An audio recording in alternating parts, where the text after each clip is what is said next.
Hi everybody. I bought this grab handle and helmet lock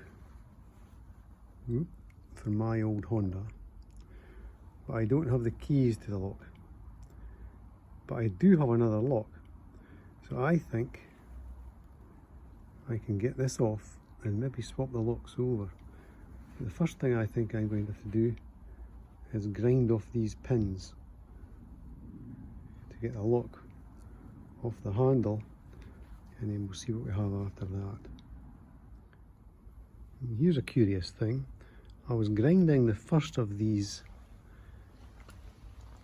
two odd little bolts off the back of the helmet holder, and whilst I was grinding it, this one started to spin. It's not in focus. And eventually it spun its way out.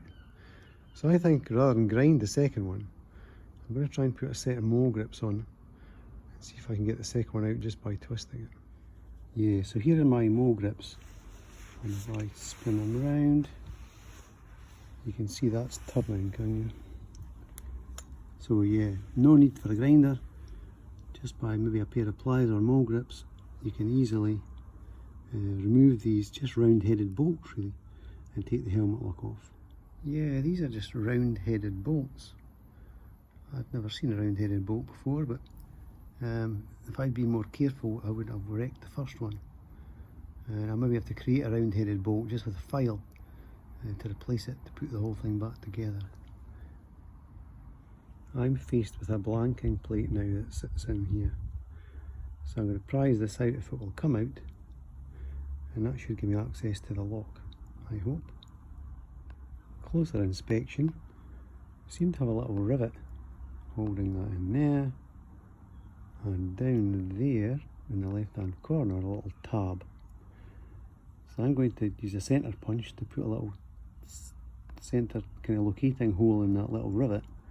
I'm going to drill that out because I tried to prise this out and I was just deforming the side of the casing.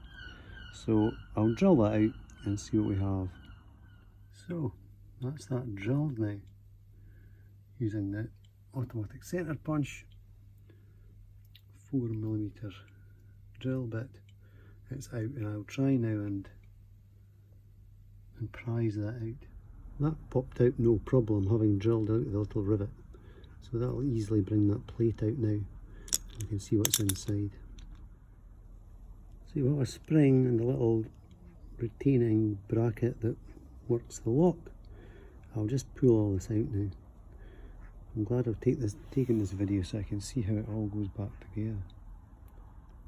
I popped this plate out and I've put it back in to show you what not to do, because when you do, it retains in there. It retains the pin, and in this part is a spring.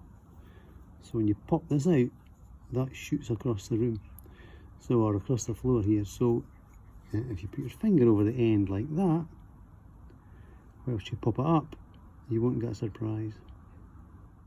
I've just watched another YouTube video which shows how to get the lock out, and it involves pushing back. You might be able to see that. There's a little brass blade in there, and I've got a pick in behind it, and I'll push it in like that, and then the lock should free up and push out from this side through to the other. Here's another lesson I learned. When I tapped that from this side, it went through and fell to the floor, and all the little tumbler parts came out, which isn't a problem because I'm replacing this. But if you wanted to keep the same key configuration, that would be a real sore head. So be careful when tapping the lock out from this side to capture it at the other side so it doesn't explode. I've just got my other lock and it's different, and I don't think it's going to go in. But I think what I could maybe do is get the 5 brass little leaves from this lock, put them in the first 5 slots in this lock, and then this key should correspond to this lock, and I'm going to try that now. This is me just going to put the last little lock part in now, and it's taken a little longer than it should have done, because I'm replacing the springs as well and taking the longer, newer springs out of the other lock and using them too. Now there's only 5 little brass leaves in this lock, and there were 6 in this one, but I think if I just leave that last slot unfilled, that will be okay. I'll put the last one in and give the key a try. So that's the lock assembled now, and if I put the key in, which is the key from the new lock, and the leaves of the new lock in the old barrel, and I push them in, you can see it drops all the little leaves down so the lock can be turned. That looks like a success. All I have to do now is drill out the little pin on the body of the lock and find something to replace that with. So I drilled that hole out now that had the little rivet in, and although I've not been able to tap a thread in there, I think that little, was it 2.5mm Allen bolt will screw into the alloy of that and just retain that plate there. If you don't have the opportunity to do something like that, you can maybe glue it in, but it should sit in anyway because it's bolted into the body of the handle, so it shouldn't come out. Now, my new lock had 5 little brass leaves, and the old one I thought had 6, but I was wrong. The 6th one is a little brass part that retains the lock in the body of the actual helmet lock itself. So I've got the 5 little leaf parts from the new lock, and I've installed that little larger leaf that will retain it in the body of the lock. Let's try that now. And I had to use this screwdriver to push the locking leaf, if you like, in to make the whole thing cylindrical, to push in through the hole.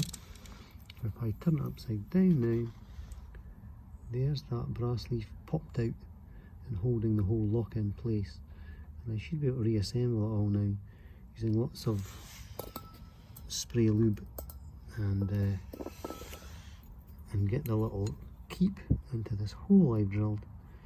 It should be finished. That's all back together now, and I can see that because that sits almost flush, my idea of putting a little bolt in there won't work, so I'm going to have to find a little nail or something to tap in there and retain this top cover. But other than that, it's finished, so let's just say that's a job done. Thanks for watching.